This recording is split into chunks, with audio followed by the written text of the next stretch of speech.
Kanchakarpur is a border village a couple of hours away from Kolkata. Members of the village panchayat meet almost every day of the week, and one of their most prominent concerns is Bangladeshi infiltrators. About 6 months back, an immigrant came to India with guns in a sack of sugar. He was soon let off after he had bribed the police. The panchayat members say that local political parties and the state government help Bangladeshi migrants to get Indian citizenship documents. In return, the migrants vote for the CPIM in state and national elections. Some Bangladeshis have houses in both the countries. They get ration cards by paying bribes. Some Indians who don't have money for bribes face problems. In Panpakoria, angry villagers show us their APL or above poverty line ration cards. The villagers say they are desperately poor and need BPL or below poverty line cards, but they don't get them from the government. Bangladeshi migrants get the cards easily. Because we're not with the CPIM, we don't get it. CPIM cadres are helping the migrants settle down by giving them ration cards, BPL cards and money.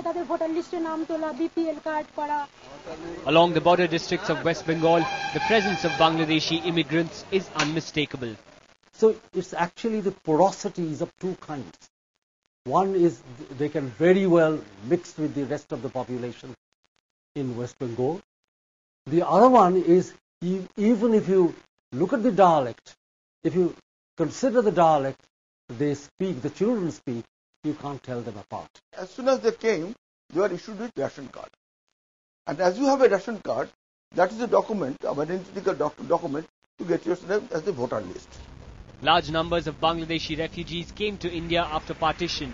By 1948, over 12 lakh people had crossed over to West Bengal, Assam and Tripura.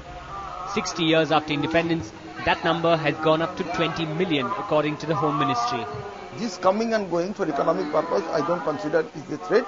This is a major threat that I perceive about Bangladesh migrant is what they used to call the Bihari population in Bangladesh who supported the Pakistani regime. They have migrated into India and the anti-Indian attitude is still there, maybe second generation, maybe third generation, and they are the threat to Indian security. Over the last 6 decades, the demographic profile in West Bengal border districts like Darjeeling, Malda, Murshidabad and Nadia has changed dramatically. In the last 30 years, the BSF has increased its presence along the Bangladesh border. But as long as migrants are seen as politically expedient, India's eastern frontier will continue to remain one of its biggest national security threats. In Tripura, these pillars separating India and Bangladesh are mute spectators to the infiltration across the 850-kilometer-long border in this state. Many illegal immigrants make their way to Agartala, the